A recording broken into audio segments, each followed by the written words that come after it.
Sarah pressed her face against the cold window of the mountain cafe, watching the snow fall in thick, heavy sheets. The afternoon light was already fading, turning the world outside into a blur of white and gray. She checked her phone again. No signal.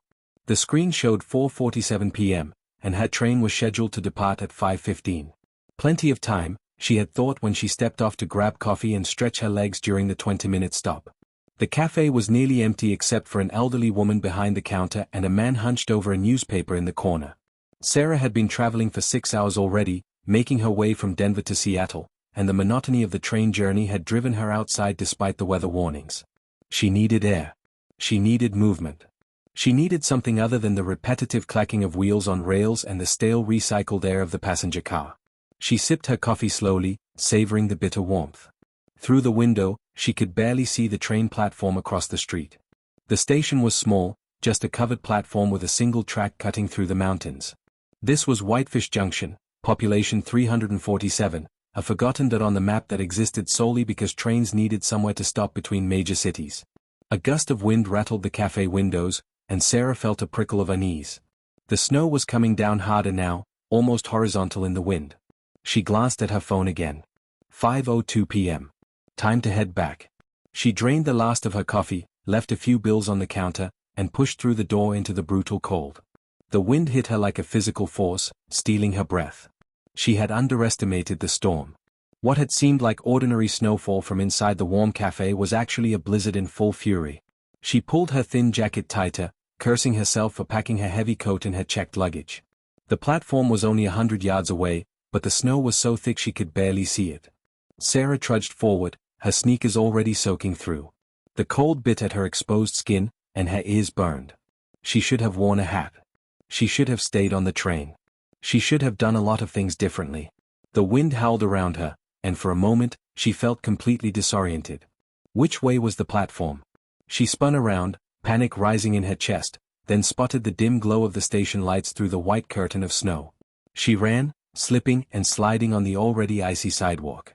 Her heart pounded as she crossed the empty street and stumbled onto the platform. The covered area provided some shelter from the wind, but the cold was still knife-sharp. Sarah looked left, then right, her breath coming in ragged gasps that formed clouds in the freezing air. The platform was empty. Completely empty. No train. No people. No conductor checking tickets or helping passengers aboard. Just an expanse of white where the train should have been, and two parallel lines of steel rails disappearing into the storm. Sarah stood frozen, unable to process what she was seeing. The train couldn't have left early. Trains didn't leave early. They left late, sometimes hours late, but never early. She checked her phone with trembling fingers. 5:11 p.m. 4 minutes before scheduled departure. But the train was gone. She ran to the edge of the platform, looking down the tracks in both directions. Nothing but snow and darkness. No red taillights. No sound of engines. The wind screamed through the mountains, and Sarah felt the first real stab of fear pierce through her confusion. She was alone on a platform in the middle of nowhere, in a blizzard, with no phone signal and no train. The conductor had left her behind.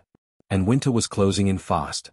Sarah's fingers were already going numb as she yanked on the station door. Locked. She pounded on the glass with her fist, peering inside at the darkened waiting room.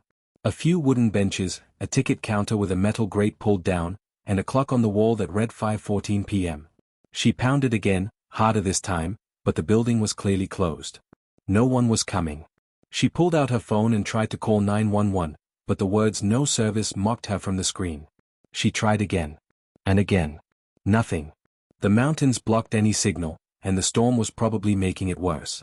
Sarah shoved the phone back in her pocket and wrapped her arms around herself, trying to think through the fog of panic that was settling over her brain. The cafe. She could go back to the cafe. Someone there would help her. Someone would have a phone that worked, or know what to do. Sarah turned and stepped off the platform, back into the full force of the storm. The wind had picked up even more in the few minutes she had been under the covered area. Snow stung her face like needles, and she could barely see 3 feet in front of her. She walked in what she thought was the direction of the cafe, but everything looked different now. The storm had transformed the world into a featureless white void. Buildings that had been visible before were now just vague shapes in the distance. Sarah's teeth were chattering so hard she bit her tongue. The metallic taste of blood filled her mouth. After what felt like forever but was probably only 2 minutes, she saw the warm glow of lights ahead. The cafe. Thank God. Sarah stumbled forward, her legs feeling heavy and clumsy. The cold was doing something to her body, making everything feel slow and disconnected. She reached the door and pulled. It didn't open. She pulled again, harder. The door was locked. Through the window, she could see the interior was dark. The elderly woman was gone. The man with the newspaper was gone. The cafe had closed. Sarah looked at her phone. 5:19 p.m. How could they have closed so fast? She had only been gone 15 minutes. She pounded on the door, but her fists felt weak. Hello? Please. I need help. Her voice was barely audible over the wind. She pressed her face to the glass, looking for any sign of life inside, but there was nothing. The cafe was empty and dark. A new wave of fear crashed over her, colder than the wind. She was trapped. Trapped in a dying mountain town with no way to call for help, no warm place to stay, and no train coming back for her. The next train wouldn't arrive until tomorrow morning, if the storm didn't shut down the whole line. She would freeze to death long before then. Sarah forced herself to move, to think. There had to be other buildings. Other people. This was a town, even if it was small. Someone had to be here. She walked down the main street, trying doors as she went. A hardware store. Locked. A small grocery. Locked. A post office. Locked. Everything was closed, buttoned up tight against the storm. The street seemed to stretch on forever, each building as dark and lifeless as the last. Sarah's body was shaking uncontrollably now. Her feet had gone from painful to numb, which she knew was bad. Very bad. She had read somewhere that numbness meant frostbite was setting in. How long did someone have before they lost toes? Before they lost feet? She turned a corner and saw a church, its white steeple barely visible through the snow. Churches were supposed to be sanctuaries, weren't they? Places of refuge? Sarah climbed the steps, each one feeling like a mountain. The front doors were massive, wooden, and old. She grabbed the handle and pulled. It didn't budge. She tried pushing. Nothing. No, no, no, Sarah whispered, her voice breaking. She sank down onto the church steps, her legs finally giving out. The cold from the stone seeped through her jeans immediately. She knew she shouldn't sit, that sitting was dangerous, but she couldn't make her legs work anymore. Everything hurt and nothing worked and the snow kept falling and falling and falling. Through the white curtain of the storm, Sarah thought she saw a light. A warm, yellow light in the distance, different from the cold white of the street lamps. A house, maybe. Or another business. Somewhere warm. Somewhere safe. She pushed herself up, using the church railing for support. Her body screamed in protest, but fear was a powerful motivator. She had to reach that light. She had to. Sarah's legs moved on autopilot, carrying her toward the distant light. Each step was agony. Her sneakers were blocks of ice on her feet, and she couldn't feel her toes anymore. The wind pushed against her like an invisible wall, trying to drive her back, but she kept moving. The light grew slowly closer, resolving into the warm glow of windows in a small cabin set back from the road. She stumbled up a path that was already buried under several inches of fresh snow. The cabin was old but well maintained, with smoke rising from a stone chimney. Sarah could smell wood burning, that wonderful scent of warmth and safety. She practically fell against the front door, pounding with what little strength she had left. "Please," she called out, her voice hoarse. "Please, I need help." For a long moment, nothing happened. Sarah felt tears freezing on her cheeks. Then she heard footsteps inside, heavy and deliberate. The door opened, and warmth rushed out to meet her. A man stood in the doorway, tall and broad-shouldered, probably in his 60s, with a gray beard and suspicious eyes. "Please," Sarah repeated. "The train left without me. I'm freezing. I just need to warm up and use a phone." The man studied her for what felt like an eternity, his eyes taking in her inadequate clothing, her shaking body, her desperate expression. Finally, he stepped aside. "Get in here before you die on my porch." Sarah stumbled inside, and the heat hit her like a wave. The cabin was small but cozy, with a fire roaring in a stone fireplace and simple wooden furniture arranged around the main room. The man closed the door behind her, shutting out the howling wind. "Sit by the fire," he ordered, pointing to a chair close to the flames. "Don't get too close too fast, or you'll damage your skin. What's your name?" "Sarah," she managed through chattering teeth. "Sarah Mitchell." "I'm Frank." He disappeared into another room and returned with a thick wool blanket and a pair of heavy socks. Get those wet shoes off. Put these on. I'll make coffee. Sarah's fingers were so numb she could barely untie her laces. Frank knelt down and did it for her, his movements efficient and impersonal. When he pulled off her shoes, they both saw her toes, an alarming white color with patches of red. That's frostbite starting, Frank said grimly. Not too bad yet, but it would have been if you'd stayed out there much longer. You're lucky you found this place. Lucky. Sarah almost laughed. Nothing about this felt lucky. But she was alive, and she was warm, and that was more than she'd had 10 minutes ago. Frank brought her coffee in a chipped mug, and she wrapped her hands around it, savoring the heat. The train left without me, she said again, as if repeating it might make it make sense. I got off at Whitefish Junction for coffee, and when I came back, it was gone. Early. How does a train leave early? Frank settled into a chair across from her, his own mug in hand. It doesn't. Amos checks everyone off before departure. He's been the conductor on that line for 30 years. He doesn't make mistakes. Then what happened? Why did the train leave? Frank was quiet for a moment, his eyes on the fire. When did you get off the train? Around 4:30. And the train was supposed to leave at 5:15. Yes. Frank's expression darkened. That's a 4 to 5 minute stop.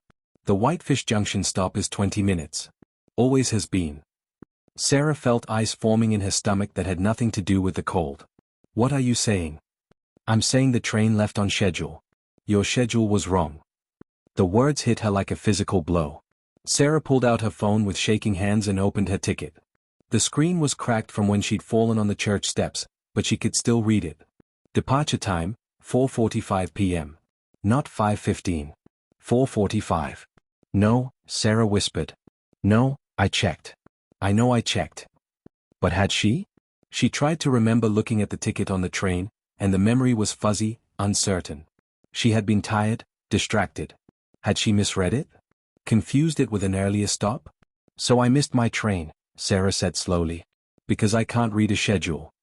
Looks that way. The shame was almost worse than the cold had been. This wasn't some tragedy or accident. This was her own stupid mistake. She had endangered herself because she couldn't be bothered to double-check a departure time. Is there another train tonight? She asked, though she already knew the answer. Frank shook his head. Next one comes through at 6 a.m. tomorrow. If the storm doesn't shut down the line. And if it does? Then you wait until the tracks are clear. Could be a day. Could be 3. Sarah closed her eyes. Her family was expecting her in Seattle tomorrow afternoon. She had a job interview on Monday. Her entire life was carefully scheduled, and now it was all falling apart because of one careless mistake. You can stay here tonight, Frank said. I've got a spare room. It's not much, but it's warm and dry. I don't want to impose. You're already imposing. Might as well sleep somewhere other than my couch. There was no humor in his voice, but there was no cruelty either. Just a blunt assessment of the situation. Thank you, Sarah said quietly. Really? You saved my life. Frank stood up and moved to the window, looking out at the storm. People think the mountains are beautiful. They come up here with their cameras and their hiking boots, and they think it's all pretty views and fresh air. But the mountains don't care about pretty. They don't care about you. You respect them, or they kill you.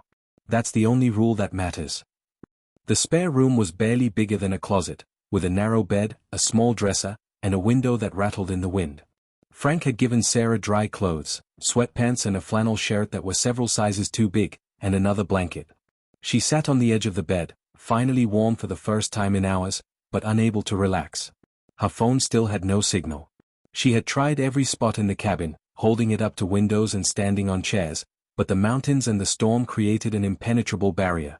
Her family didn't know where she was. Her friends didn't know what had happened. For all anyone knew, she was still on that train, heading west through the night. Sarah pulled the blanket tighter around her shoulders and tried to think practically. She would catch the morning train. She would explain to her family what happened. The job interview could be rescheduled. Everything could be fixed. But the knot of anxiety in her chest wouldn't loosen. A knock on the door made her jump. You hungry? Frank's voice came through the wood. She realized she was starving. The cafe coffee had been her only sustenance since lunch, and her body was screaming for fuel after the ordeal in the cold.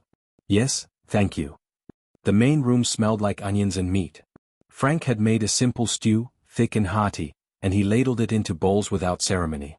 They ate in silence for a while, the only sounds the crackling fire and the wind howling outside. "Why do you live all the way out here?" Sarah asked finally. The question felt intrusive, but the silence was becoming oppressive. Frank chewed slowly before answering. "I used to live in Denver. Had a job, a wife, a normal life. Then my wife got sick. Cancer. We spent 2 years fighting it, going to hospitals, doing treatments. She died anyway." He paused, staring into his bowl. "After that, the city felt like it was suffocating me. Too many people, too much noise, too many reminders. I came up here to get away from all of it." "I'm sorry," Sarah said. "It was 15 years ago. I'm not looking for sympathy. You asked why I'm here, and that's why. I like the quiet. I like the mountains. I like being left alone. Until strangers show up freezing on your doorstep. Until that, yes." Frank almost smiled. "You're not the first, though. Every winter, someone does something stupid. Gets lost hiking, drives off the road, misses a train. The mountains test people. Most of them fail." Sarah set down her spoon. "You think I failed? You're alive, aren't you? That's passing by the only measure that matters. I made a stupid mistake. Everyone makes mistakes. The difference is whether you survive them." Frank stood and collected their bowls. "You panicked, but you didn't give up. You kept moving. You found shelter. That's more than some people manage." Sarah didn't feel reassured. She felt foolish and small and incredibly lucky that Frank had been here. What if the cabin had been empty? What if Frank had been gone, or had decided not to open the door? She would be dead. The thought was simple and terrible. "Do you ever regret it?" she asked. "Living out here alone?" Frank was quiet for a long time, washing dishes in the sink. "Sometimes. Loneliness is its own kind of cold. But grief is worse, and memories are worst of all. At least out here, I can control what I'm exposed to. I can choose the silence." Sarah understood that, maybe more than Frank realized. She had been running too, in her own way. Running from a failed relationship, from a job she hated, from a life that felt like it was happening to someone else. The train west was supposed to be a fresh start, a chance to become someone new. But you couldn't outrun yourself. You couldn't leave your mistakes behind when they were written into your bones. The wind rattled the windows harder, and the lights flickered. Frank glanced up at the ceiling. Storm's getting worse. Power might go out. What do we do if it does? We've got the fire. We've got blankets. We'll be fine. He paused. You should sleep. Morning comes early. But Sarah couldn't sleep. She lay in the narrow bed, listening to the storm rage outside and the old cabin creak under the assault. Every sound made her flinch. Every gust of wind felt like it might tear the roof off. She had never felt so vulnerable, so aware of how thin the barrier was between safety and death. Around midnight, she heard footsteps in the main room. Sarah got up and opened her door a crack. Frank was sitting by the fire, staring into the flames.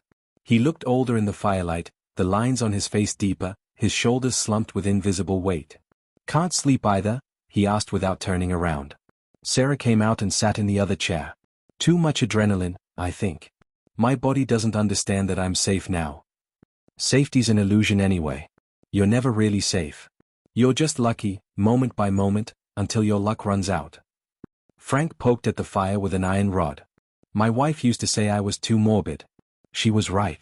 But that doesn't make it less true. Do you talk to people much? In town? Not if I can help it. I get supplies once a month, fix things people need fixed for cash, keep to myself otherwise. That's enough. That sounds lonely. It is. But loneliness you choose is better than loneliness forced on you. Frank finally looked at her. What are you running from, Sarah? The question caught her off guard. What makes you think I'm running? Because people who have it together don't miss their trains. They don't end up half frozen on strangers' doorsteps. They don't have that look in their eyes like they're trying to escape something. Sarah pulled the blanket tighter. Everything, I guess. Bad relationship. Worst job. A life that looked good on paper but felt empty. I thought if I could just get to Seattle, start over somewhere new, everything would be better. And now? Now I'm not sure. Maybe the problem isn't where I am. Maybe it's who I am. Frank nodded slowly. That's the hardest thing to face. Easier to blame the place, the people, the circumstances. Much harder to look in the mirror and admit you're the common denominator. They sat in silence for a while, watching the fire burn down to embers. Outside, the storm continued its assault on the mountain, indifferent to the two people sheltering from its fury. Sarah woke to gray light filtering through the window and the smell of coffee. For a disoriented moment, she didn't know where she was. Then it all came rushing back: the train, the storm, Frank's cabin. She checked her phone. 5:47 a.m. The morning train would arrive in 13 minutes if it was running on schedule. She dressed quickly in her own clothes, which Frank had dried by the fire overnight. They still smelled like smoke and coffee, but they were warm. When she emerged from the spare room, Frank was standing by the window with his own coffee, staring out at the transformed world. The storm had passed during the night, leaving behind a landscape buried under 3 feet of fresh snow. Everything was white and pristine and beautiful in the weak morning light. Sarah could see the town below, smoke rising from a few chimneys, the road completely obscured by snow. "The train won't be running," Frank said without preamble. "Look at those tracks." Sarah moved to the window and saw what he meant. The railroad tracks were buried, completely invisible under the snow. No train could run on that. Not until plows came through, and who knew how long that would take. "So I'm stuck here," she said flatly. "For now." Frank handed her a mug of coffee. "Could be worse. You could be stuck outside." Sarah accepted the mug and tried to feel grateful instead of frustrated. She was alive. She was warm. She was safe. These were good things. But her carefully planned life was disintegrating by the hour, and she felt powerless to stop it. "I should try to get into town," she said. "Find someone with a working phone. Let my family know I'm okay." "In 3 feet of snow? You'd make it maybe 50 yards before you exhausted yourself." Frank sat down at the small kitchen table. "Besides, look at it. Does that look like a town that's awake?" He was right. Whitefish Junction looked abandoned, buried and silent under its blanket of snow. No one was out. No smoke rose from most of the buildings.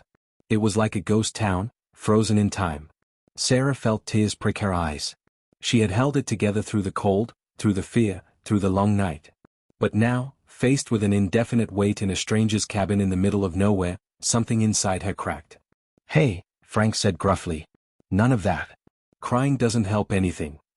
"I know. I'm sorry. This is all so wrong. Everything that could go wrong has gone wrong." "Not everything. You're not dead. That's the main thing that could have gone wrong." Frank stood and moved to the stove. "I'm making breakfast. You're going to eat it. Then we're going to figure out what to do next. One step at a time." While Frank cooked eggs and toast, Sarah forced herself to breathe slowly and think practically. The train line would be cleared eventually. The town would wake up. Someone would have a phone or a radio. She just had to be patient. But patience had never been her strong suit. Sarah was a planner, a scheduler, someone who controlled every variable she could. This situation, trapped by weather, dependent on strangers, completely out of control, was her worst nightmare. "You know what your real problem is?" Frank said as he set a plate in front of her. "You think you can control things. You think if you just plan enough, work hard enough, schedule everything perfectly, life will go the way you want. But life doesn't work like that. Life is chaos wearing a thin veneer of order." That's a depressing philosophy. It's a realistic philosophy. The sooner you accept that you can't control everything, the sooner you stop being terrified when things don't go according to plan. Sarah ate her eggs slowly, considering his words. He wasn't wrong. She had spent years trying to control every aspect of her existence, and where had it gotten her? Miserable in a job she hated, in a relationship that made her feel small, racing toward a future she wasn't even sure she wanted. "So what do I do?" she asked. "Just give up on planning? Float through life and hope for the best?" "No. You plan, but you hold your plans lightly. You accept that the train might leave early, or the storm might trap you, or life might throw you completely off course. And when that happens, you adapt. You survive. You move forward." Around 8 a.m., they heard the distant rumble of an engine. Frank went to the window and nodded. "Snowplow. They're clearing the main road. Give it a few hours, and you should be able to get into town." Relief flooded through Sarah. Progress. Finally, progress. "Thank you," she said. "For everything. The shelter, the food, the advice. I literally owe you my life. Frank waved a hand dismissively. You don't owe me anything. This is what people do in the mountains. We help each other, because the alternative is death. By noon, Sarah was trudging down the cleared road toward town, wearing borrowed boots and carrying her still wet sneakers in a plastic bag. Frank had offered to walk with her, but she had declined. She needed to do this part alone. The town was slowly coming to life. A few people were out shoveling sidewalks or checking on neighbors. Sarah found the post office open and was finally able to use their phone to call her family. Her mother cried. Her father demanded to know why she hadn't called sooner. Sarah explained about the storm, the missed train, the kind stranger who had taken her in. She didn't mention how close she had come to freezing to death. Some things parents didn't need to know. The railroad company confirmed that the tracks would be clear by evening. There was a train coming through at 7 p.m. Sarah bought a new ticket and sat in the train station waiting room, watching the snow slowly melt in the afternoon sun. She thought about Frank, alone in his cabin on the mountain. She thought about loneliness and grief and the choices people made to survive their own personal winters. She thought about her life in Denver, her planned life in Seattle, and the vast distance between who she was and who she wanted to be. When the train finally arrived, Sarah boarded with a strange reluctance. The conductor checked her ticket and apologized for the inconvenience of the storm. Sarah took her seat and watched Whitefish Junction disappear behind her as the train pulled away. She didn't know what she would find in Seattle. She didn't know if starting over would fix anything or if Frank was right that you couldn't escape yourself. But she knew something had changed in that long, cold night on the mountain. She had faced her own fragility and survived. She had made mistakes and adapted. She had learned that control was an illusion and that sometimes the best thing you could do was hold your plans lightly and keep moving forward. The mountains disappeared behind her as the train carried her west into an uncertain future. Sarah leaned her head against the window and watched the world blur past, no longer terrified of what might go wrong. She was alive. She was moving. And for now, that was enough.